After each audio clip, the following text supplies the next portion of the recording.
Sa ngalan ng Ama, ng Anak at ng Espiritu Santo, Amen. sumainyo ang Panginoon. At sumaiyo rin. Mga kapatid, sa araw na ito ating pinagdiriwang ang banal na kapistahan ni San Juan Bosco, pari at naging guro ng mga kabataan.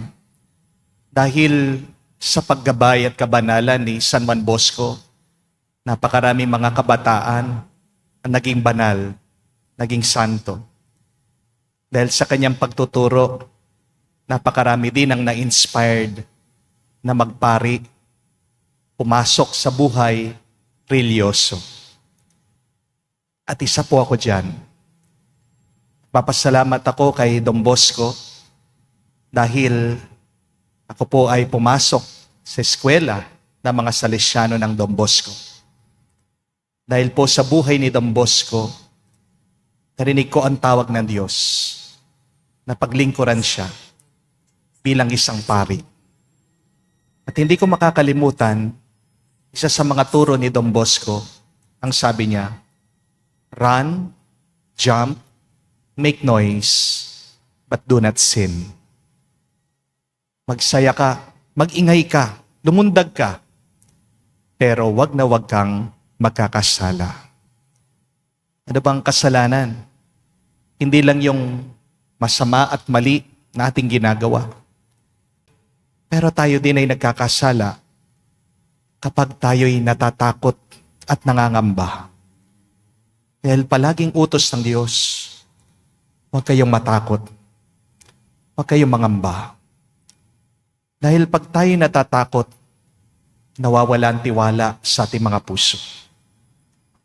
Aminin natin mga kapatid na mga pagkakataon na kung saan nakalimutan natin, kasama pala natin ang Diyos.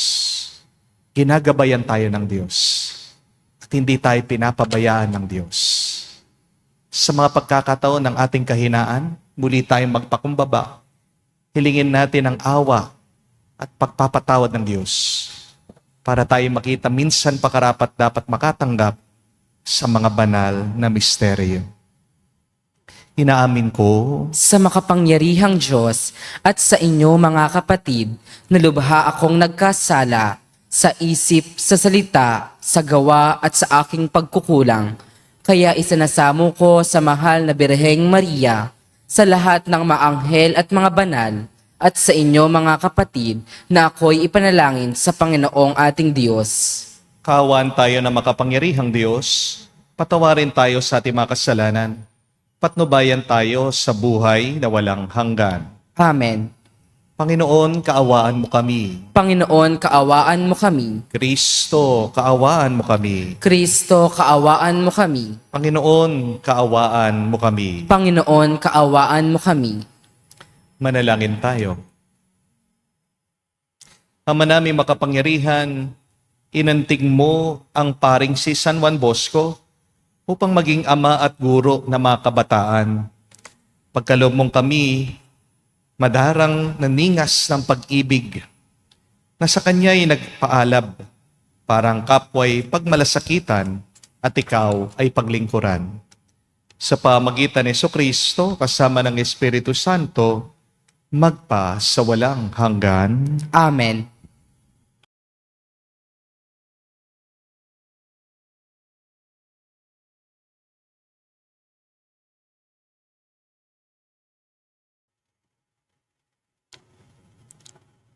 Pagbasa mula sa ikalawang aklat ni Samuel. Noong mga araw na iyon, sinugo ng Panginoon kay David si Propeta Nathan. Pagdating doon ay sinabi niya, sa isang lungsod ay may dalawang lalaki, mayaman ang isa at ang isa'y dukha. Maraming kawan at bakahan ang mayaman, samantalang ang dukha ay may isa lamang munting babaeng tupa.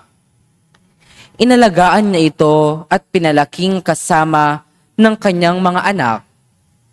Pinapangko niya itong parang anak na babae, isinasalo sa pagkain at pinaiinom.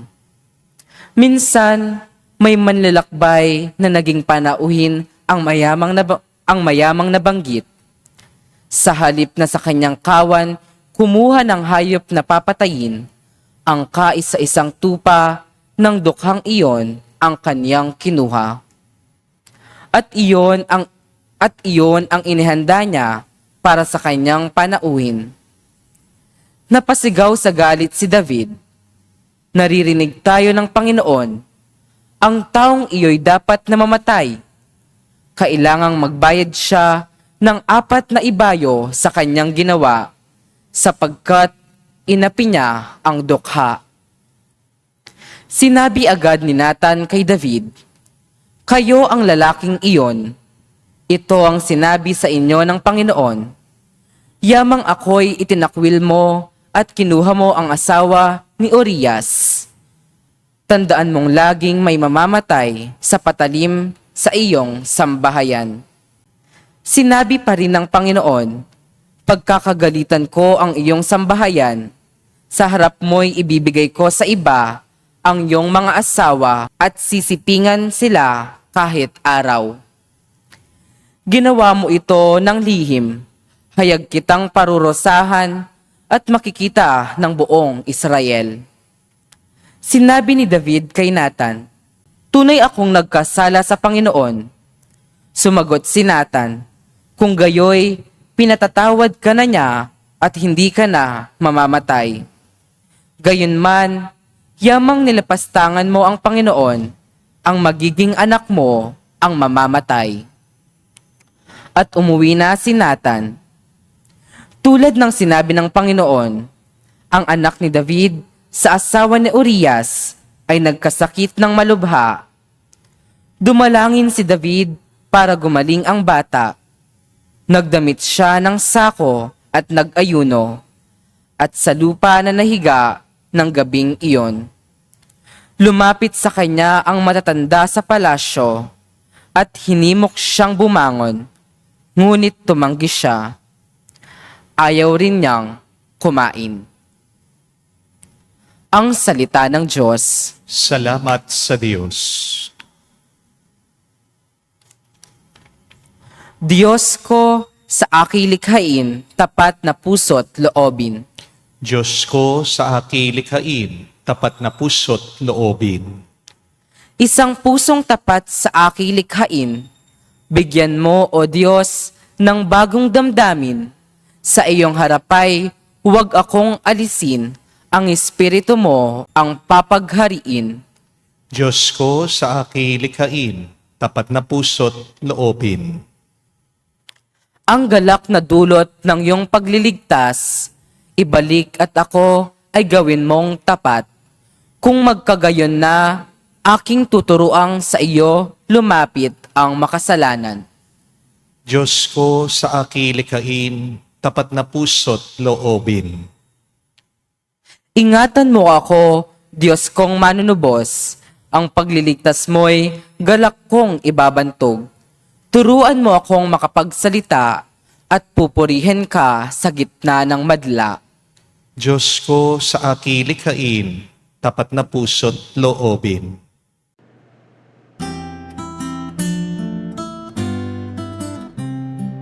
Alleluia, alleluia, alleluia, alleluia,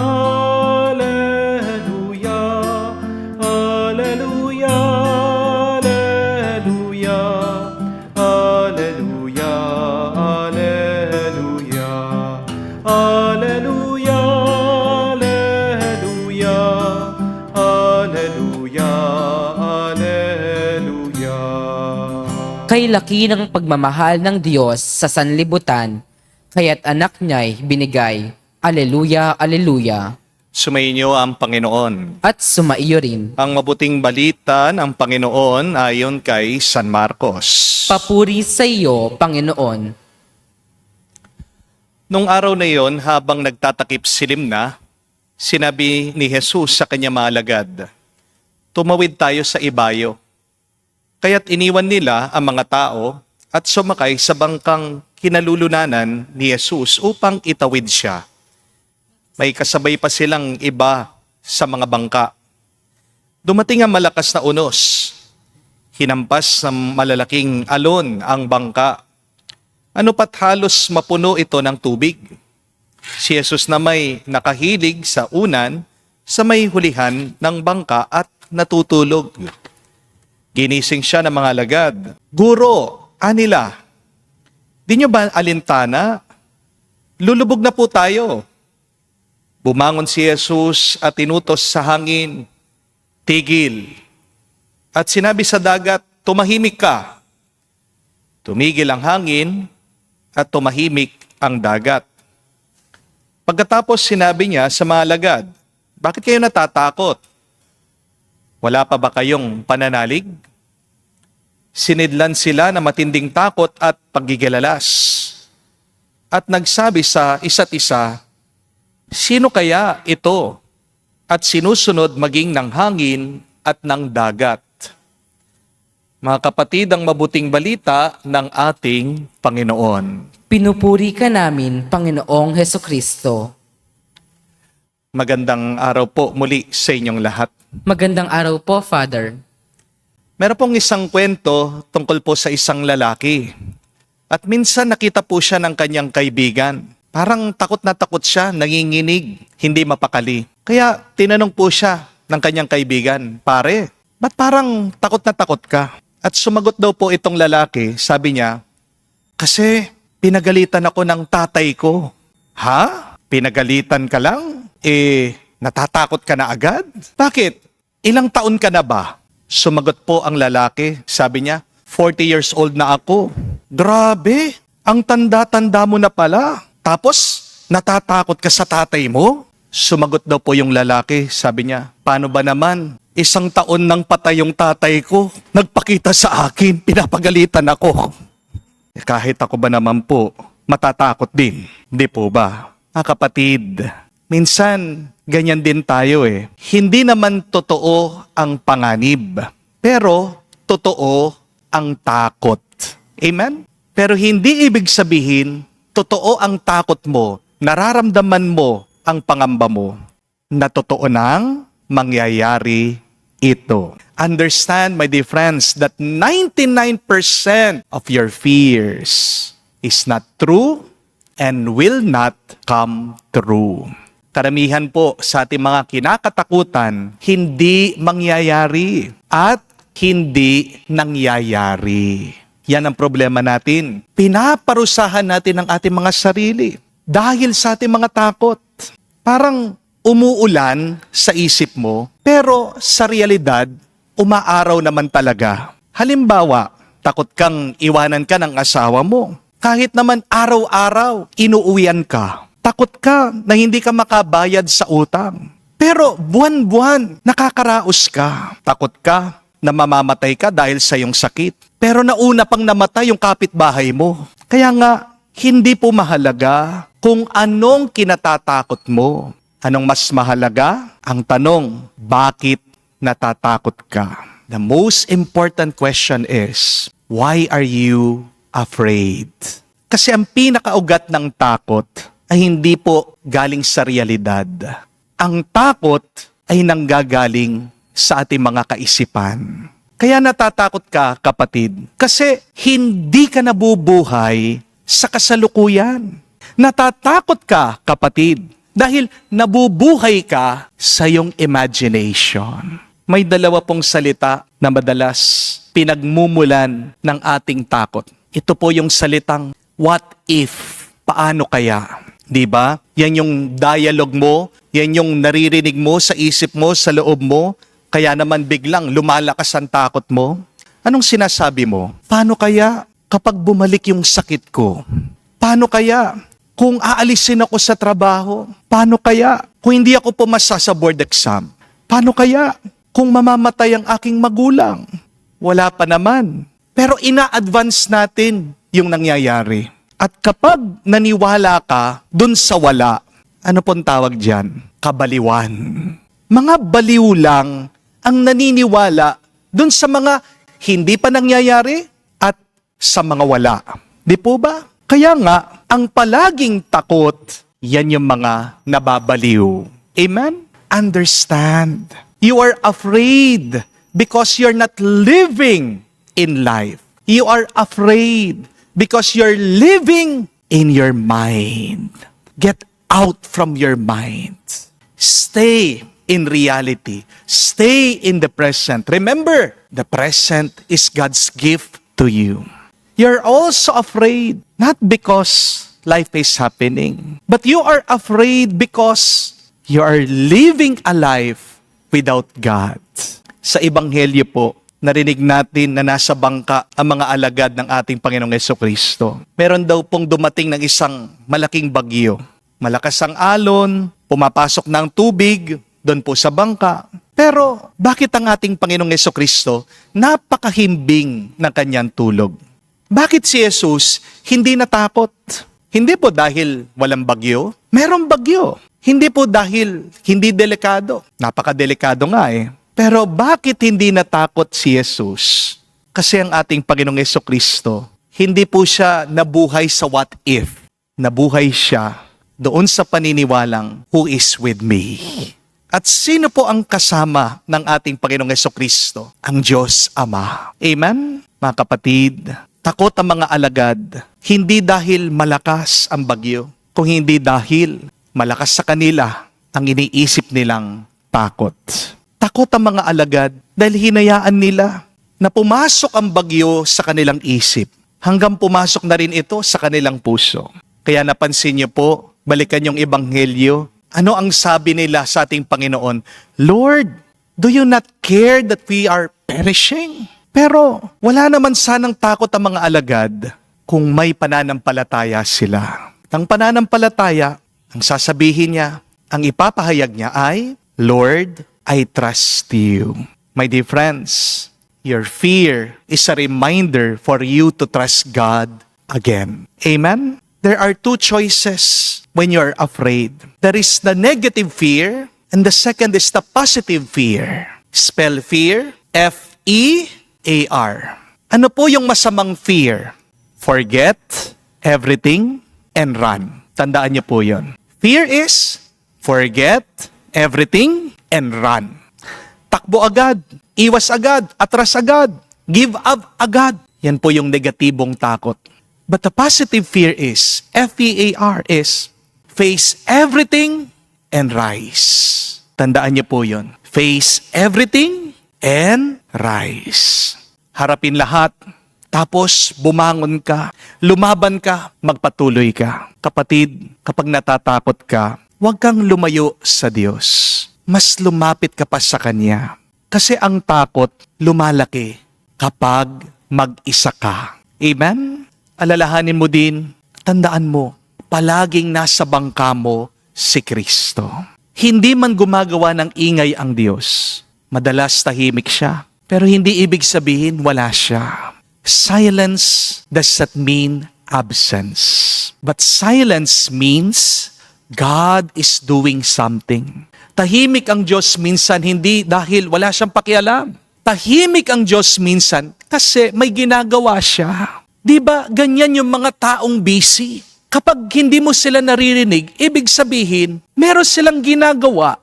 Hindi mo sila maistorbo. Kaya huwag kang magpapasira dahil lang sa takot mo. Isipin niyo po ito.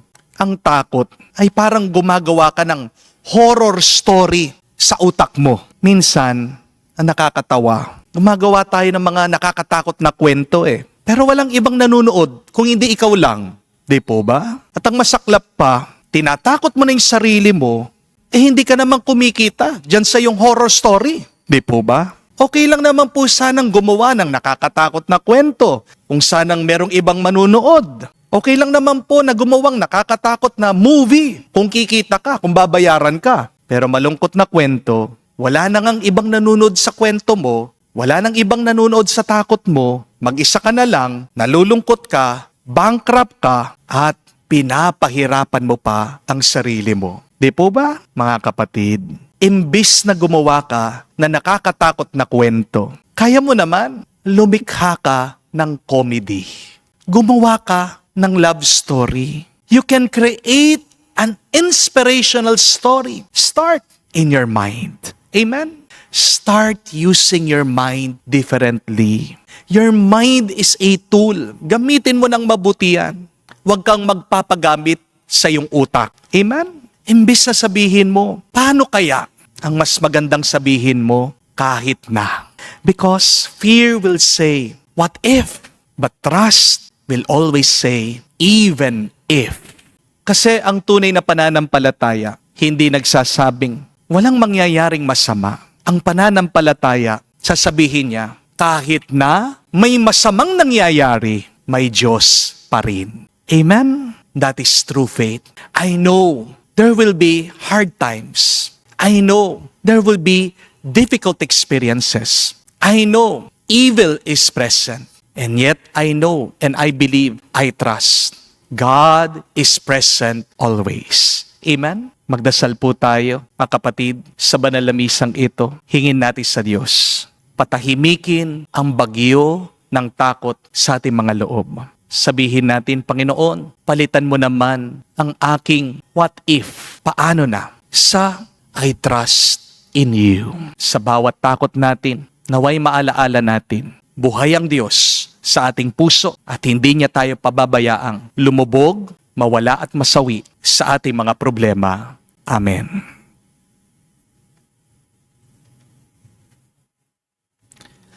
Tumayo po tayo.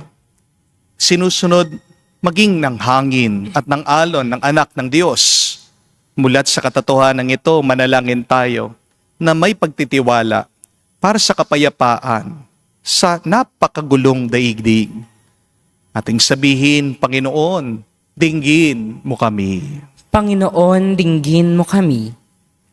Ang ating simbahan naway gabayan ng Panginoon, lalo na sa malalaking alon ng pagsubok na nagbabantang sumakop dito. Manalangin tayo sa Panginoon. Panginoon, dinggin mo kami. Ang mga pinuno ng mga nagkakagulong bansa naway walang hinawang maglingkod para sa kapayapaan at katarungan. Manalangin tayo sa Panginoon. Panginoon, dinggin mo kami. Ang mga mandaragat, namamalakaya at lahat ng may kabuhayan sa karagatan, naway mapanatili sila sa kaligtasan sa pamamagitan ni Maria, ang tala ng karagatan. Manalangin tayo sa Panginoon. Panginoon, dinggin mo kami. Sa katahimikan po ng ating puso, banggitin natin sa Diyos ang ating mga personal na pangangailangan. Makalangit na Ama, gawin nawa kaming dalisay ng mga pagsubok at kaguluhan na dulot ng unos sa aming buhay at magdulot nawa ito ng kapayapaan sa aming kaluluwa. Hinihiling namin ito sa pamagitan ni Kristo, aming Panginoon. Amen.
Manalangin kayo mga kapatid, para ng ating mga paghahain ay kalugdan ng Diyos, amang makapangyarihan. Tanggapin nawa ng Panginoon itong paghahain sa iyong mga kamay, sa kapurihan niya at karangalan, sa ating kapakinabangan at sa buong sambayanan niyang banal. Ama naming lumikha, maging kalugod-lugod nawa sa iyo ang paghahaing inihanda, upang ang iyong mga banal ay magunita Pagkaloob mong sa pagsasalo namin sa iyong dakilang gawa, magampanan namin ang paghahandog ng iyong maibiging halimbawa. Sa pamagitan ni Jesucristo, kasama ng Espiritu Santo, magpa sa walang hanggan. Amen. Sumainyo ang Panginoon. At sumaiyo rin. Itaas sa Diyos yung mga puso at diwa. Itinaas na namin sa Panginoon. Pasalamatan natin ang Panginoong ating Diyos. Marapat na siya ay pasalamatan. Ama naming makapangyarihan, tunay nga marapat ikaw ang aming pasalamatan. Ikaw ang nagniningning sa piling ng mga banal, na kinararangal mo sa kanilang kabutihan. Binigay mo silang huwaran namin araw-araw at katuwang sa pagsamba sa iyong kamahalan. Sa pamagitan ng anak mong si Jesucristo, kami naliligid ng mga banal na tao. Sila'y mga saksi na ang pananalig sa iyo ay magaganap namin sa ikararangal mo. Kaya kaisa na mga anghel nagsisiawit ng papuri sa iyo. Nang walang humpay sa kalangitan, kami nagbubunyi sa iyong kadakilaan.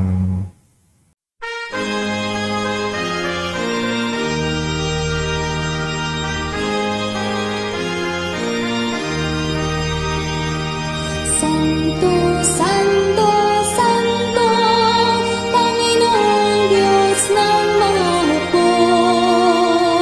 Napupuno ang langit at lupa ng kadakilaan mo. Hosana sa kaitasan, pinagpalang na Panginoon sa ngalan ng Panginoon. Hosana sa kaitasan,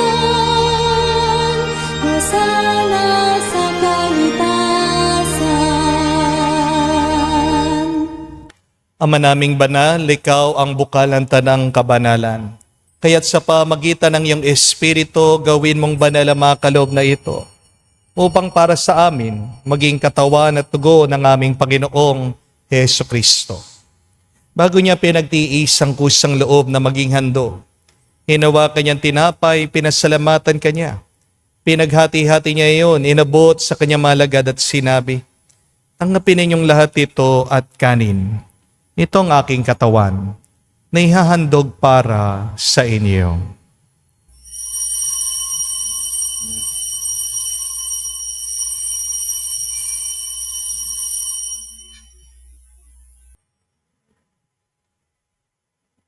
Gayon din naman na matapos ang hapunan, hinawakan niyang kalis. Muli kanyang pinasalamatan. Nabot niya ang kalis sa kanyang malagad at sinabi, "Tanggapin ninyong lahat ito at inumin. Ito ang kalis ng aking dugo, ng bago at walang hanggan tipan. Ang aking dugo na ibubuhos para sa inyo at para sa lahat, sa pagpapatawad ng mga kasalanan. Gawin ninyo ito sa pag-alaala sa akin."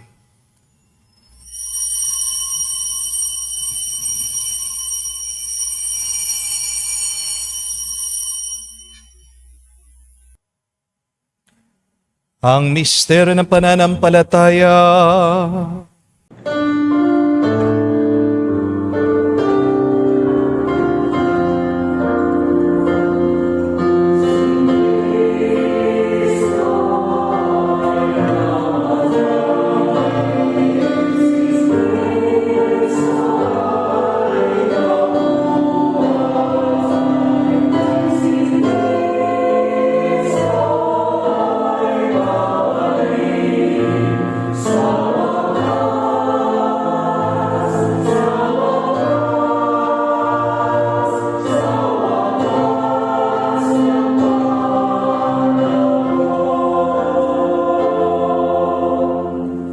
Ama, ginagawa namin ngayon ang pag-alaala sa pagkamatay muling pagkabuhay ng iyong anak.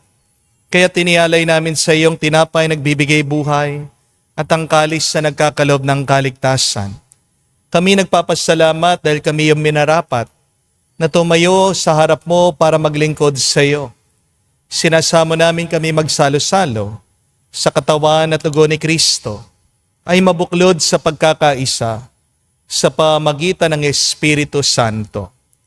Ama, lingapin mong iyong simbahan laganap sa buong daigdig. puspusin mo kami sa pag-ibig. Kay San Leon, ang aming Santo Papa, si Florentino, aming Arsobispo at ng Tanang Kaparian. Alalahanin mo rin ang aming mga kapatid na nahimlay may pag-asang sila'y muling mabubuhay. Gayon din naman lahat ng mga pumanaw. Kawan mo't sila't patuloyin sa iyong kaliwanagan. Kawan mo't pagindapatin kaming lahat na makasalo sa iyong buhay na walang wakas. Kaisa ng Birhen, ng Mahal na Birhen Maria, Ina ng Diyos. Kaisa na Mahal na Birhen Maria, Ina ng Diyos. Kaisa ng mga apostol, lahat ng mga banal, na namuhay dito sa daigdig na kalugod-lugod sa iyo. May pagdiwang nawa namin ang pagpupuri sa ikararangal mo sa pamagitan ng iyong anak, aming Panginoong Heso Kristo. Sa pamamagitan ni Kristo, kasama niya at sa Kanya, lahat ng parangal at papuri ay sa iyo, Diyos Ama, makapangyarihan, kasama ng Espiritu Santo, magpasawalang hanggan. Amen. Amen. Amen. Amen. Amen. Amen. Sa nakagaling na utos sa turo ni Jesus sa Panginoon natin na Diyos, ipahayag natin ang lakas, loob.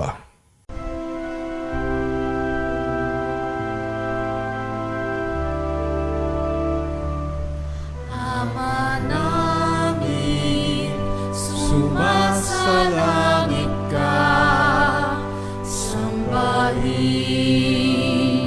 ang ngalan mo, mapasa amin ang kaharian mo, sundin ang loob mo dito sa lupa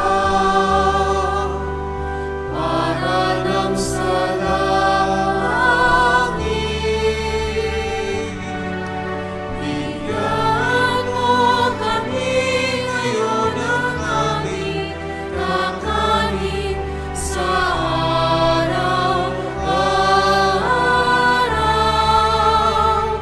At patawarin mo kami sa aming mga sala para nang magpapatawad namin sa nagkakasala sa amin. At huwag mo kaming ipahintulot sa tukso, at iadya mo kami sa lahat ng masama. Hinihiling namin kami iadya sa lahat na masama, pagkalooban ng kapayapaan araw-araw, ligtas sa kasalanan, ilayo sa lahat ng kapahamakan, samantalang aming pinanabikan ang dakilang araw ng pagpapahayag ng tagapagligtas naming si Heso Kristo. Sapagkat iyo ang kaharian at ang kapangyarihan at ang kapurihan magpakailanman. Amen. Panginoong Heso Kristo, sinabi mo sa mga apostol, kapayapaan ang iniwan ko sa inyo.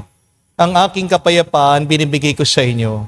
Tunghayan mo ang aming pananampalataya at huwag ang aming pagkakasala. Pagkalooban mo kami ng kapayapaan at pagkakaisa ayon sa iyong kalooban, kasama ng Espiritu Santo, magpa sa walang hanggan. Amen. Kapayapaan ng Panginoon ay laging sumainyo. At sumaiyo rin. Magbigayan po tayo ng kapayapaan sa bawat isa. Piso niyo po, kapayapaan po sa inyong lahat.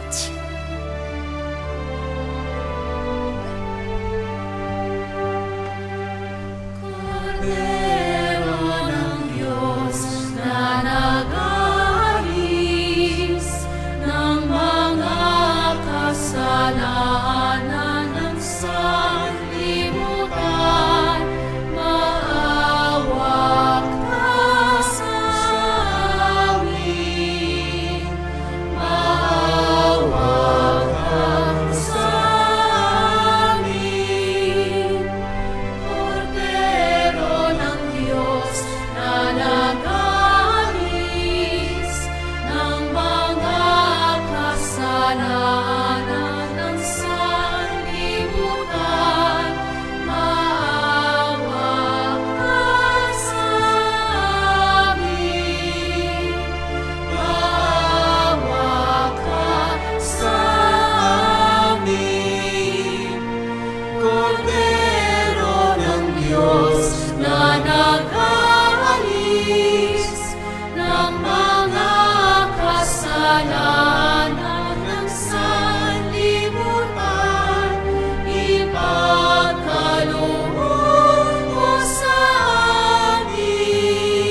Mga kapatid, naririto ang ating Panginoong Jesucristo, ang Kordero ng Diyos.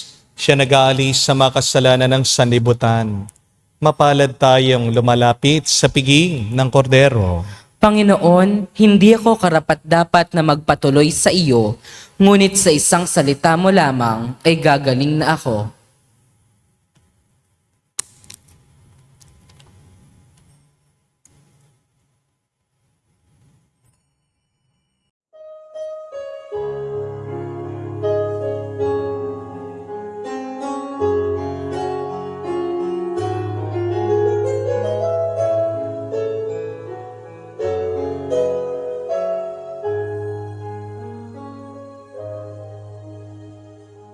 Stay with me, Lord, that I may never forget you. Stay with me, Lord, because I need. Stay with me, Lord, for you are my life.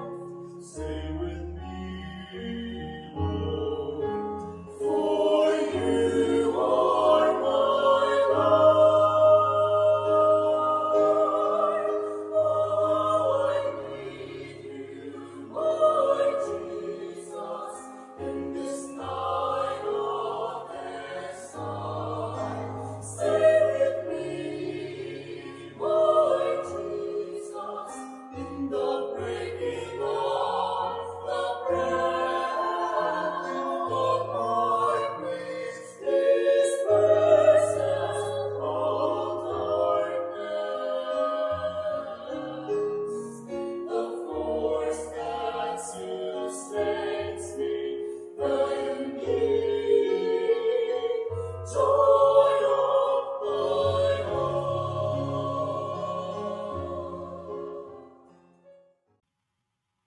Manalangin tayo. Ama namin mapagmahal, matulungan nawa kami ng banal na pakikinabang upang pakundangan sa pagkawiliran ng mga banal. May turo naming wagas at may sakatuparan. Ang pagmamahal sa kapwa at ang liwanag ng katotohanan sa pamagitan ni Jesucristo kasama ng Espiritu Santo magpa sa walang hanggan. Amen. Inanyayahan ko po kayo ngayon, ilagay ang inyong mga kanang kamay sa inyong mga dibdib.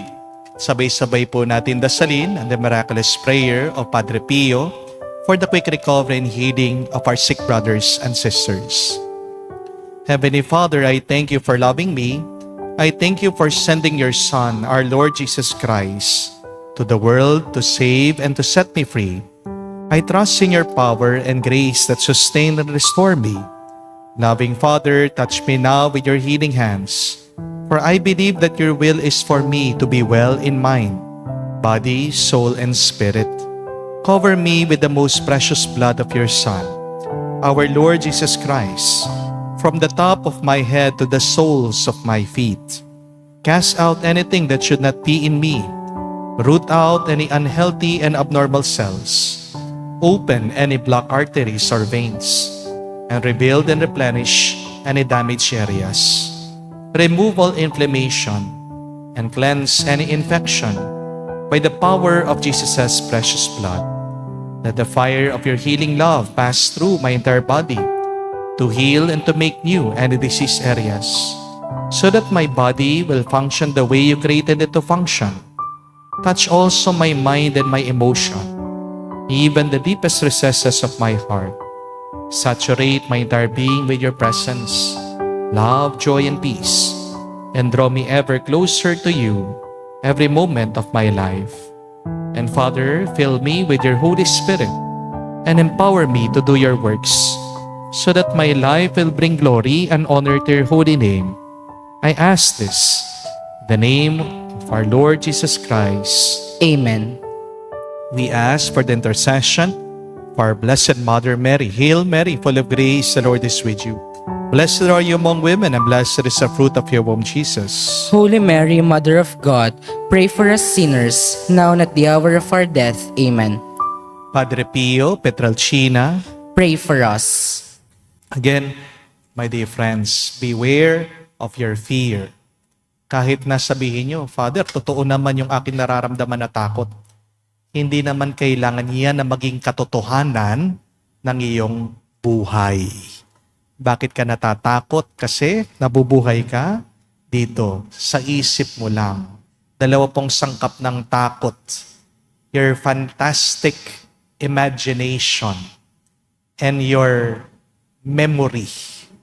Pag hindi mo makalimutan na dati, nasaktan ka, na trauma ka, at palagi ginagamit mo yung imagination mo, gumawa ng mga nakakatakot na bagay, diyan po nabubuo, lumalaki ang takot.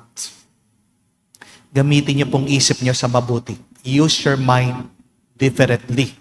Kung kaya mong makagawa ng horror movie, pwede ka rin naman makagawa ng love story, ng inspirational story, ng comedy. Pasayahin mo naman ang sarili mo. Huwag mo naman hahayaan na magdusa ang iyong sarili. Isipin mo na, tinatakot mo na yung sarili mo. Ikaw lang mag-isang nanonood dyan, hindi ka naman kumikita. Di po ba? Kung mahilig kang gumawa ng nakakatakot, maging scriptwriter ka, pumasok ka sa Viva Films o kahit na saang mga movie houses, doon ka sumulat ng mga nakakatakot. Pero kung ikaw lang mag-isa at hindi ka naman nakikinabang dyan, stop it. You can stop your fear by replacing it with trust. Hindi mo maalis sa mga masamang bagay sa buhay mo, pero pwede kang manalig at paniwalaan mo, kasama mo ang Diyos. You can choose two kinds of fear, a negative and a positive one. The negative fear means you forget everything and run. But the positive kind of fear is you face everything and rise. Ano pong takot ang pipiliin nyo? Hari nawa, yung mabuting takot na nagtutulak sa iyong maniwala, manalig sa Diyos. That our prayer today in the face of our fears is, Lord, I trust you. Sabihin mo yan paulit-ulit. May utang ka, Lord, I trust you. Nangangamba ka, baka iwan ka ng asawa mo, Lord, I trust you. Tatakot ka, baka malis yung anak mo, tigas ang ulo, nag-away kayo, Lord, I trust you. Magigera ba? Magwo-World War III na ba? Lord, I trust you. Ikaw ba'y mabubuhay o mamamatay? You say, Lord, I trust you. Yang tiwala na yan, magbigay sana sa iyo ng tuwa at ng kapayapaan. Sumayin niyo ang Panginoon. At sumaiyo rin. At kayo'y basbasan ng Diyos, makapangyarihan sa lahat, sa ngalan ng Ama, ng Anak, ng Espiritu Santo.